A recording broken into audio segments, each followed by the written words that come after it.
Graças e paz, irmãos, bem-vindos a mais um vídeo aqui do canal, mais um vídeo da Palavra de Deus. Hoje, continuando nosso estudo do livro Patriarcas e Profetas, nós vamos ler o capítulo 17, a fuga e o exílio de Jacó.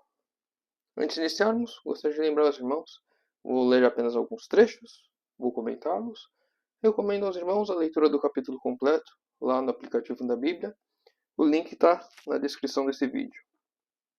E também pedir aos irmãos se inscrevam no canal, deixe o like, comente. Isso ajuda a que esse vídeo seja entregue a mais pessoas e assim nós podemos pregar o evangelho para mais pessoas e deixa esse irmão um pouco mais motivado de ver que as pessoas estão realmente interessadas na busca da palavra de Deus. Então vamos lá. Vamos iniciar nossa leitura com Gênesis, capítulo 28. Gênesis 28. Nós vamos ler a partir do verso 3. E o Deus Todo-Poderoso te abençoe,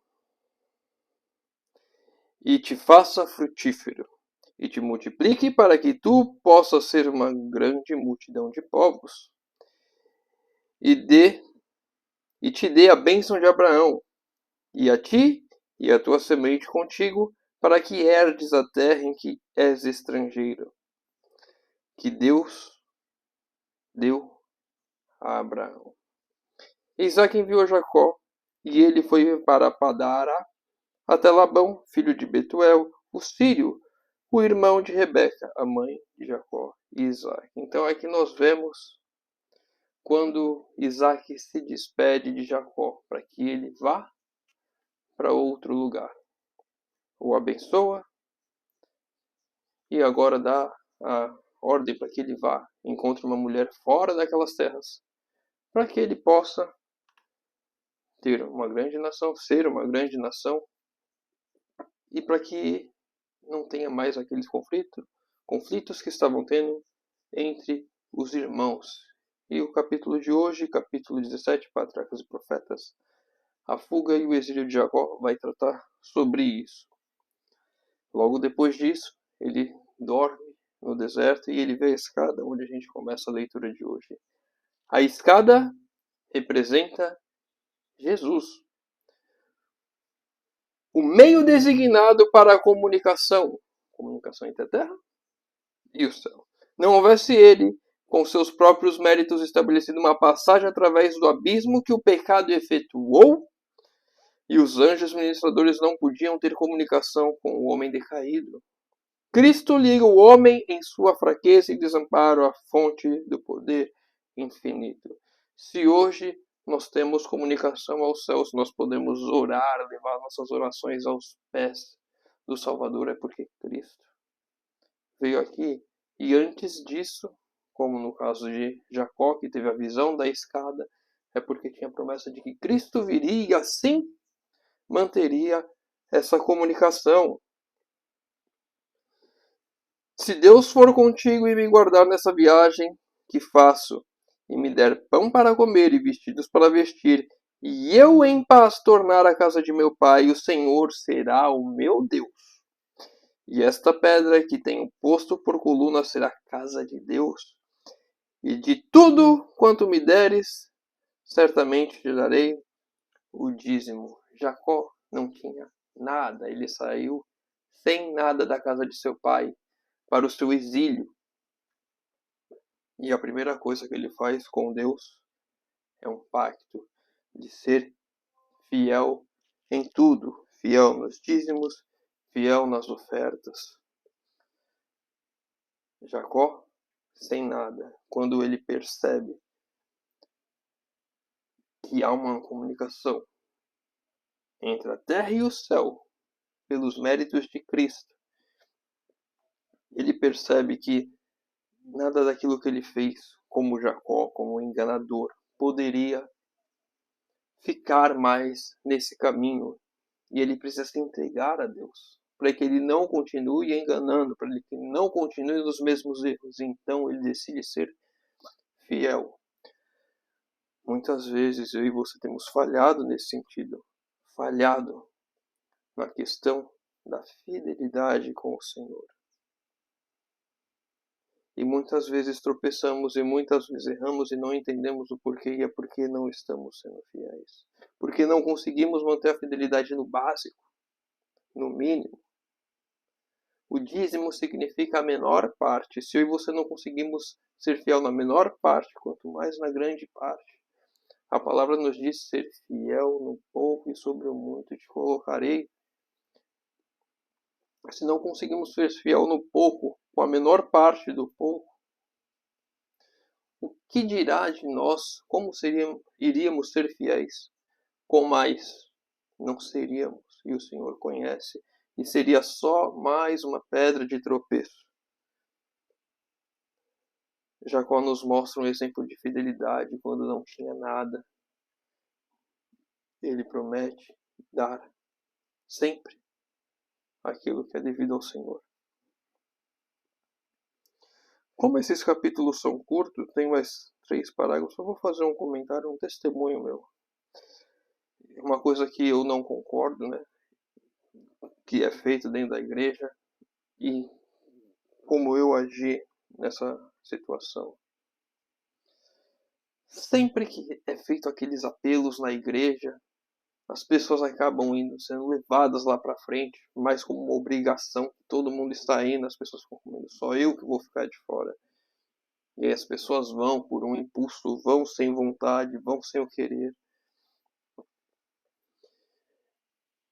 E teve uma vez que aconteceu isso na igreja, foi chamado para um pacto para ajudar na construção da igreja, na compra do terreno da igreja. E aí faz aquele apelo, a música de fundo. E eu vi 99,9% das pessoas irem lá à frente. E eu fui o único que fiquei sentado. Porque naquele momento eu não tinha emprego, não tinha no que ser fiel, assim como Jacó, ser fiel com nada.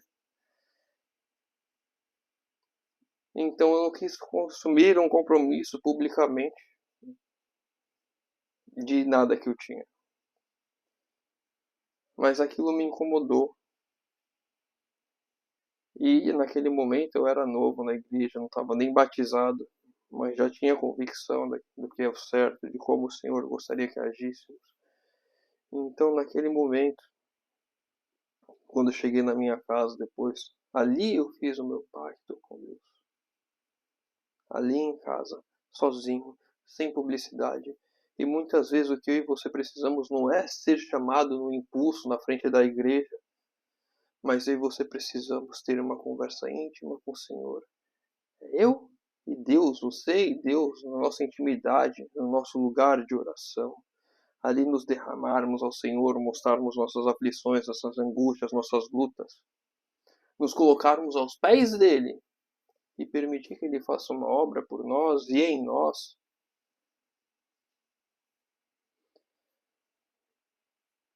E se eu não estou enganado, eu não quero dizer o que eu fiz, porque acho que isso não vem ao caso, qual foi o meu pacto com Deus. Mas eu não tinha nada. Não tinha trabalho, não tinha nada. E em menos de um mês eu fui contratado por uma empresa na cidade próxima. Meu primeiro emprego, atuando na área que atuo hoje como programador. Tenho certeza que houve o agir de Deus, a mão de Deus. Mas precisamos ser fiéis, entregar e confiar. Vamos seguir. Jacó não estava aqui a fazer um contrato com Deus. O Senhor já lhe havia prometido prosperidade, e este voto era o transbordar de um coração cheio de gratidão pela certeza do amor e misericórdia de Deus. Não foi um contrato com Deus. E quando eu e você fizermos um pacto, quando eu e você fizermos uma entrega de fidelidade ao Senhor, não é um contrato, não é querendo algo em troca. É exclusivamente devolvendo o amor daquilo que Deus já fez por nós. A eternidade custa mais que isso, a vida de Cristo custa mais do que qualquer coisa que eu e você possamos ter aqui, e Ele já nos deu isso. Qualquer coisa que a gente ofereça tem que ser apenas por gratidão. E não por querer algo em troca. E não por buscar a prosperidade aqui nessa terra. É gratidão. Se resume a isso. Gratidão ao Senhor por tudo que Ele já nos fez, por tudo que Ele nos faz. Ah, mas eu estou desempregado. E a vida que você tem? E a família que você tem? E o lugar que você está morando hoje? Se você está vendo esse vídeo hoje, você está com o celular, ou está com o computador, está com a internet? Olha tantas bênçãos que o Senhor tem nos dado. E nós somos ingratos e não vemos. E aí quando temos um pouco de nada, que somos egoístas, somos avarentos. Misericórdia de mim e de você. Jacó entendia que Deus tinha direito sobre ele, os quais ele devia reconhecer, e que os sinais especiais do favor divino a ele concedidos exigiam retribuição. Tudo que Deus faz por nós, nós temos que fazer pelo menos o mínimo, Senhor. Sermos fiéis. Em tudo. E uma coisa que eu sempre falo, quando falo da questão de fidelidade. A fidelidade financeira, que muitas pessoas colocam lá em cima como mais importante. Eu acredito que ela está em segundo lugar. Porque muitas vezes eu e você estamos querendo comprar Deus com os nossos dízimos, com as nossas ofertas, porque não temos tempo para Ele. Porque não oramos, porque não lemos a palavra, porque não lemos uma lição, porque não lemos uma meditação. Temos 24 horas num dia. E eu não tiro 10 minutos para o Senhor. Quanto mais o dízimo, que é a menor parte disso, 10%. 10% de um dia, 2 horas e 40 minutos. Tem você tirado 2 horas do seu dia para ficar com Deus, 3 horas do seu dia para ficar com Deus, para estudar, para orar. E aí eu não tenho nenhum momento com Deus, aí eu vou para a igreja no sábado de manhã, devolvo meu dízimo, eu acho que está tudo bem, tentando comprar Deus porque eu não tenho tempo para Ele. O meu tempo é mais importante do que o meu dinheiro. É importante também, mas está em segundo lugar, porque senão é como se eu estivesse querendo comprar a Deus. E isso é impossível. Assim, toda bênção que nos é concedida reclama uma resposta ao autor de todas as nossas vantagens. Todas as bênçãos que você já teve em sua vida. O seu dízimo não é nada mais do que uma retribuição de amor, de gratidão por tudo que Deus fez, está fazendo e irá fazer por mim e por você. O cristão deve muitas vezes rever sua vida passada e relembrar com gratidão os preciosos livramentos que Deus operou em favor dele, amparando-o na provação, abrindo o caminho diante dele quando tudo parecia escuro e vedado, refrigerando-o quando pronto a desfalecer. Sempre Deus tem atuado ao nosso lado. Sempre Deus tem guardado as nossas vidas, aqui ainda estamos vivos. E muitas vezes acontecem coisas ruins e nós não compreendemos o porquê, mas o Senhor está ao nosso lado. E Deus pode fazer de algo ruim algo bom.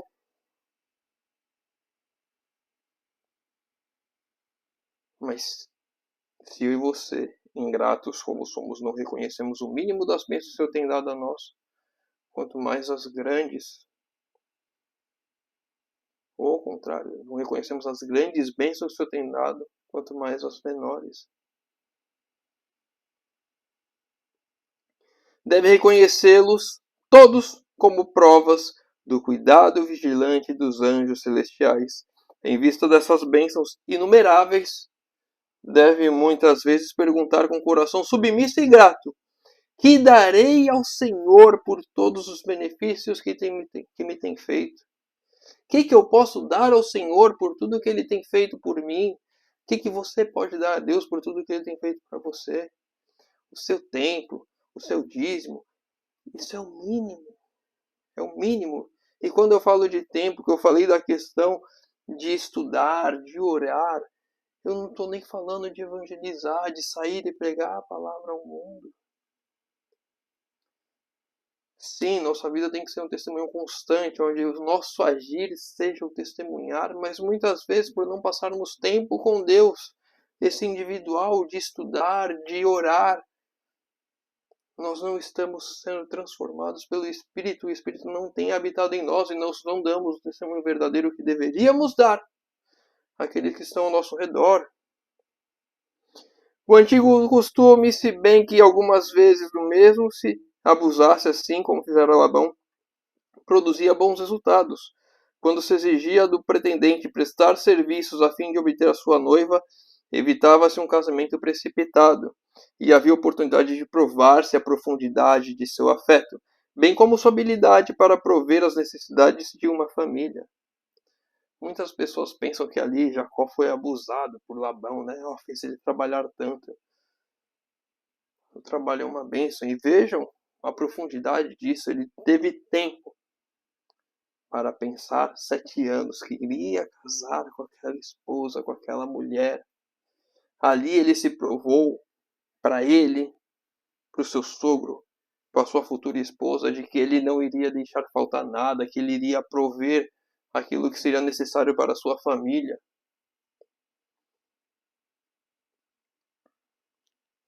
Em nossos tempos, muitos males resultam de seguir uma conduta oposta. Frequentemente dá-se o caso que pessoas antes do casamento têm pouca oportunidade de se familiarizarem com os hábitos e disposições umas das outras, casamentos rápidos, precipitados. E quanto ao que se refere à vida diária, são virtualmente estranhas quando no altar unem os seus interesses.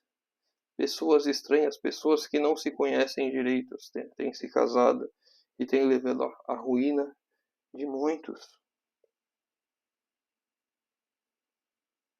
Muitos acham demasiado tarde, que não se adaptam um ao outro, e a desgraça por toda a vida é o resultado de sua união. Está claro aqui. As pessoas casam por impulso, casam sem se conhecer, casam sem o mínimo de estrutura. E é uma desgraça em um lar por conta disso.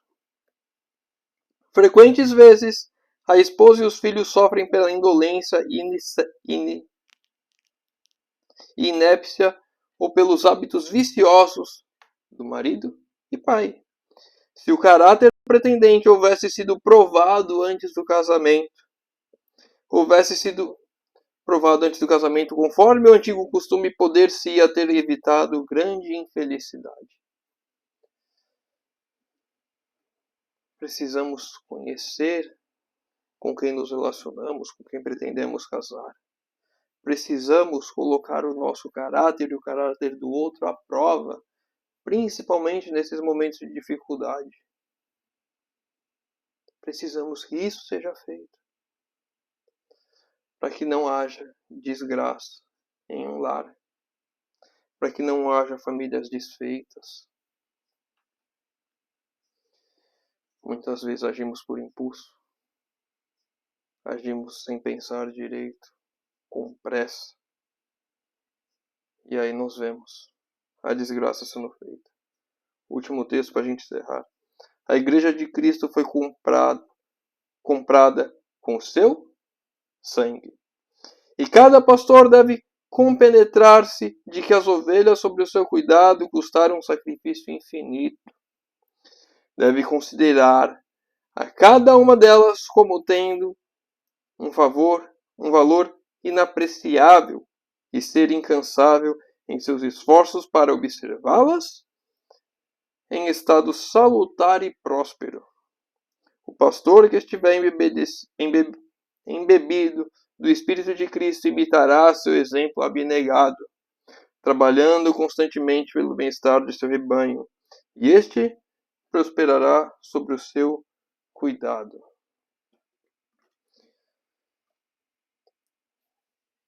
Eu não gosto de ficar dando recado para pastores aqui, então sempre tento. Os irmãos viram o texto, apliquem como bem entenderem com relação ao ministro, que tem pregado em sua igreja, que é responsável pelo seu distrito. Mas eu gosto de sempre colocar eu e você no lugar aqui. Cada filho de Deus, cada pai de família, cada mãe de família, cada qual deve saber a responsabilidade que tem pelos seus filhos, pelo seu lar, para não deixar ele se desfalecer. Eu e você precisamos vigiar cada vez mais, nos entregarmos cada vez mais, percebemos as bênçãos do Senhor em nossa vida, percebemos como o Senhor tem cuidado de nós, entender como Cristo iria cuidar e eu e você cuidarmos da mesma forma do nosso lar, daqueles que estão perto. Não podemos deixar com que aqueles que estão ao nosso redor se percam pela nossa negligência, pela nossa falta de comunhão, pela nossa falta de fidelidade, pela nossa vida de cristão, mas não como um cristão genuíno, como um cristão falso, que prega, fala, mas não vive aquilo que está falando. Vamos encerrar por aqui. Se o irmão ficou com alguma dúvida, deixa nos comentários. Se o irmão leu o capítulo completo, perceberam, li só 5 parágrafos. Então, se leu alguma outra coisa, quer trazer para nós discutirmos, para nós conversarmos, deixa nos comentários. Pedido de oração, nos comentários estarei lendo, respondendo e orando por todos. Convido os irmãos que puderem a fechar os olhos para falarmos com Deus. Graças, Pai, por mais essa oportunidade que temos de abrir Tua Palavra e estudar, Senhor. Quantos ensinos em poucos parágrafos que nós lemos, Senhor amado. Pai querido, por favor, nos ajude na nossa fraqueza, que possamos ser fiéis em tudo, Senhor. Nos nossos rendimentos, no nosso tempo e em tudo mais, Senhor amado. Que possamos ser fiéis por completo a Ti, Senhor. Não negligenciemos nada. Que possamos, Senhor, olharmos mais com cuidado para as nossas ações, para as nossas atitudes. Que possamos, Senhor, sermos mais racionais. Possamos entregar cada passo em Tuas mãos, Senhor amado. Seja um relacionamento, seja o que for. Entregar-nos em Tuas mãos, Senhor amado. Pai querido, nos ajude a sermos verdadeiros guardas, vigias, Senhor, dos nossos lares. Que possamos ser como verdadeiros pastores de ovelha, aqueles que estão ao nosso redor, Senhor amado. Que não deixemos ninguém desgarrar. Que possamos instruir no Teu caminho, Senhor, para a honra e glória do Teu santo nome, Pai querido, por favor. Entregamos nossas vidas, nosso lar, nossos relacionamentos em Tuas mãos, Senhor, por favor. Tome, Senhor, cuida de nós. Te pedimos isso, Senhor, em nome de Jesus. Amém. Meu irmão, fica com Deus. Que Deus te abençoe.